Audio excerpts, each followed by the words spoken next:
All right, obviously we're talking to Frank Rosenthal in his South Florida home today, sort of reminiscing about a few things, and we're going to start, obviously, about a movie that's going to be coming out either late this summer or in the fall called Casino, and which is basically based on your life, somewhat loosely. They'll take some dramatic license, and that's going to, how do you feel, first of all, being portrayed in a movie?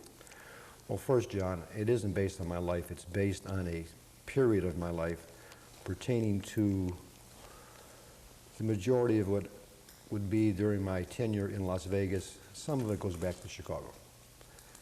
As to how I feel about it, it wasn't planned to be that way. It was planned to be a novel. I really have mixed emotions as to how I am being portrayed. Until I see the final product, I would probably reserve my opinion. You were always considered something, although I know you had your own talk show in Las Vegas, but you've always been considered and considered yourself sort of a private person. It must have been, you must have given some thought to this before cooperating on this venture. Absolutely correct. I did give a lot of thought to it. You might choose to be private, but sometimes, excuse me, sometimes certain things might surface that kind of compromise the privacy, and that did happen in this situation. And once the privacy factor was compromised, I decided that there'd be no point to remain that private, and did cooperate with Universal Studios, Nick Pileggi, the writer, the main writer, and Martin Scorsese and the creative people. How can this change your life?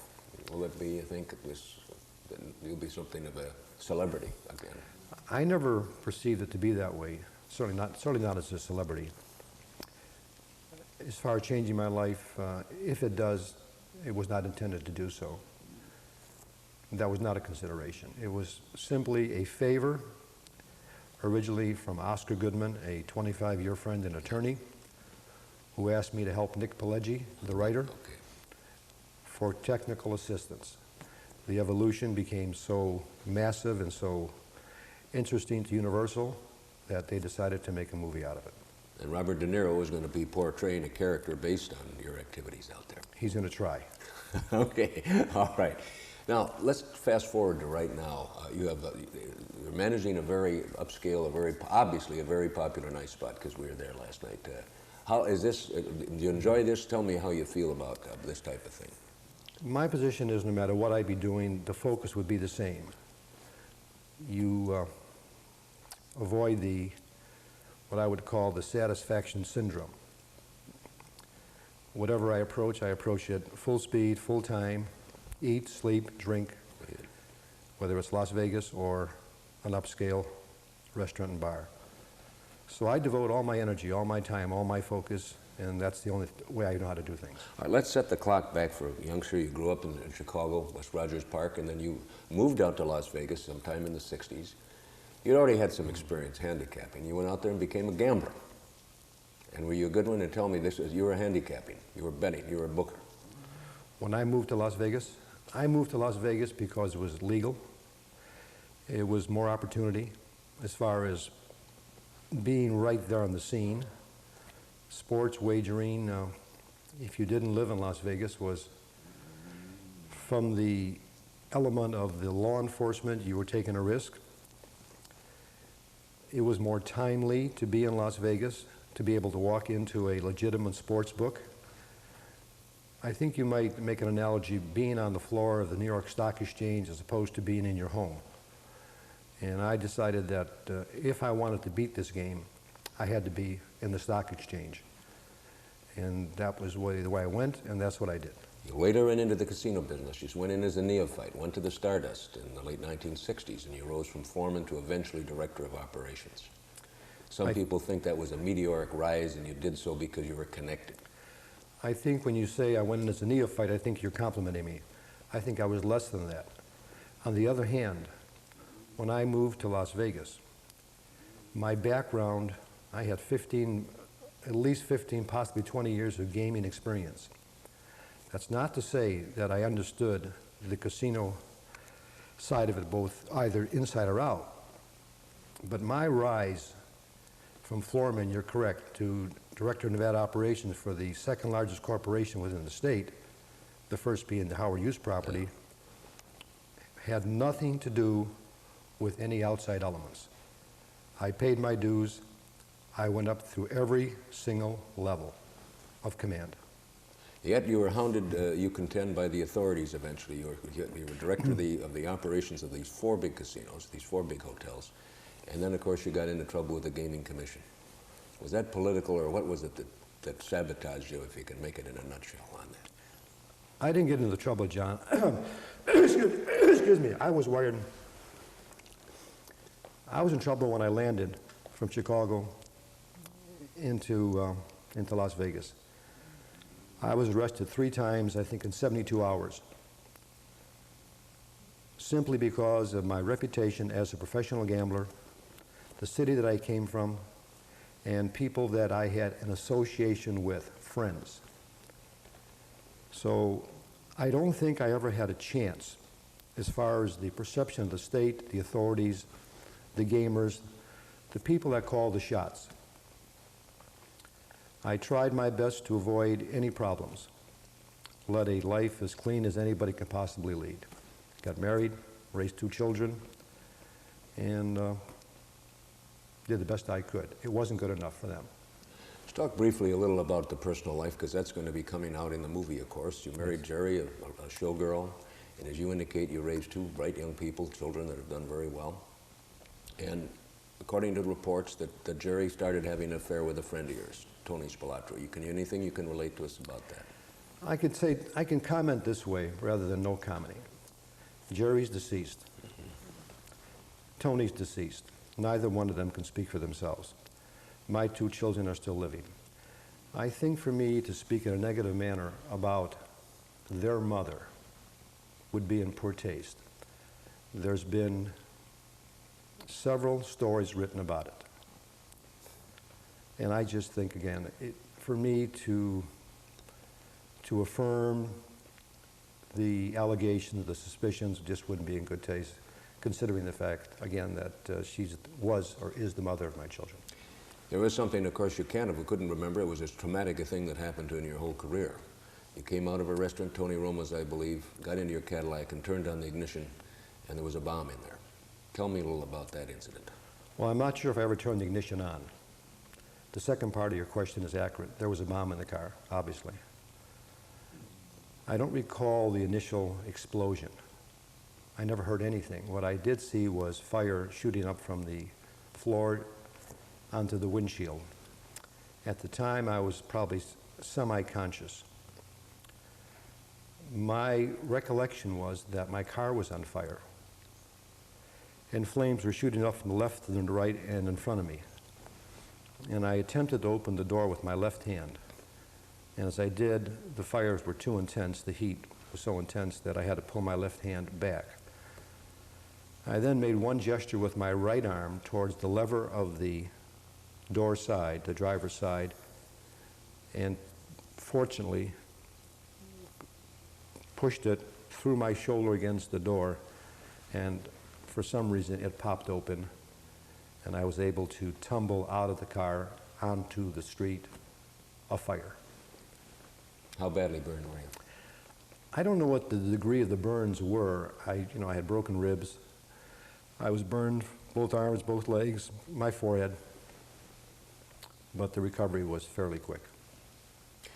Any idea who, that case was never cleared, or as the authorities say, solved, as to who was responsible for planting that bomb there or who actually wanted it done? Do you have any ideas on that? I've been asked that question from probably the day of the bombing. Well, not probably, in fact I was. In fact, that evening in the emergency room, I was invaded by the FBI, Clark County Intelligence, and many agencies thereafter, and asked the same question that you've asked me. And I've had many years to try to analyze. As you said, the bombing remains unsolved.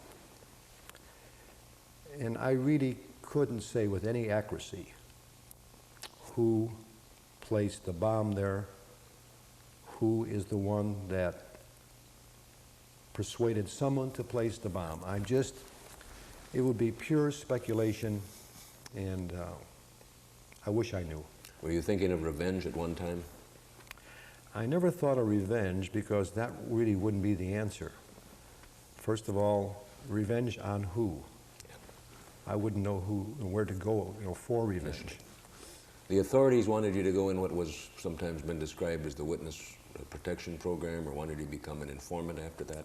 I was invited into that program less than 24 hours after the bombing. Carte blanche, the Riviera, you name it. Your own home, estate, horses, wineries. And I chose to remain as is, status quo, and took my chances. All right, that brings us almost up to here, Frank, with the other point. As you say, you did lose, and you feel, and that because, as you I think indicated earlier in our interview, that because of some of the people, the associations, the prejudice against us, you did lose your license out there. You could have stayed out there if it would have. I lost my license. I lost more than that. I lost my work card. Yeah. In fact, which the result being you cannot work within the state in any capacity. But that was as a result of the word organized crime has been used loosely. And I keep hearing that word. I've heard it from day one, from the time I got off the plane in Las Vegas until this day. And I will say this to you. Organized crime did exist during my tenure in Las Vegas.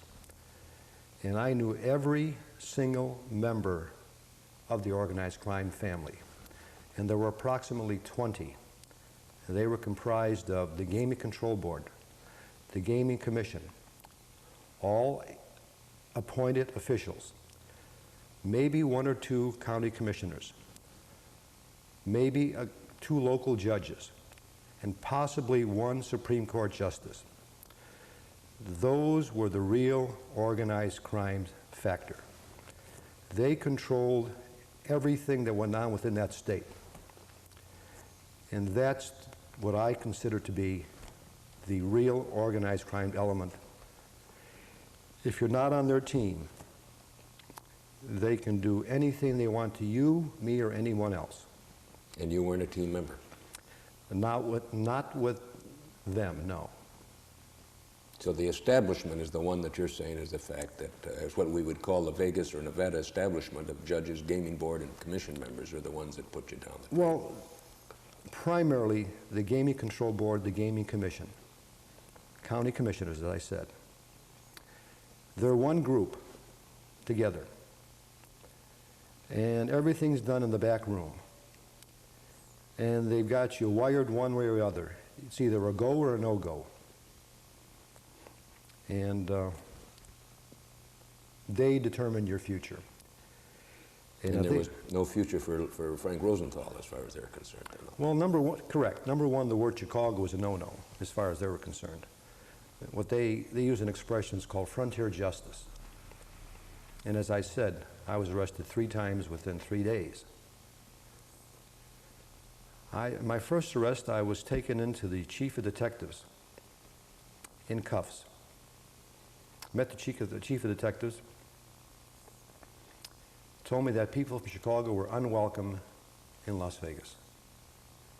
He then challenged to see how long I could hold my breath while he held my throat for approximately 45 seconds until I came close to collapsing. He then advised me that I should be on the next airplane back to Chicago by the following morning. If not, he would have me back in the same room under worse circumstances. I wasn't smart enough to leave. He kept his word. He did arrest me again. And they finally persuaded me to leave temporarily. And through a good friend of mine in Las Vegas named Dean Shandell and others, I was able to get the then sheriff to restrain himself and allow me to return back and have freedom of movement, however, with the curfew. We're talking to Frank Rosenthal. He had mentioned a very unpleasant arrival when he came out to Las Vegas. Things finally did eventually work out. And let's put it this way, Frank, if you'd ever went back with your, let's assume you apparently have no desire to do that now. If you ever went back to Las Vegas to manage a casino, could Frank Rosenthal make a profit for the owners? Could Frank Rosenthal cut the mustard out there now?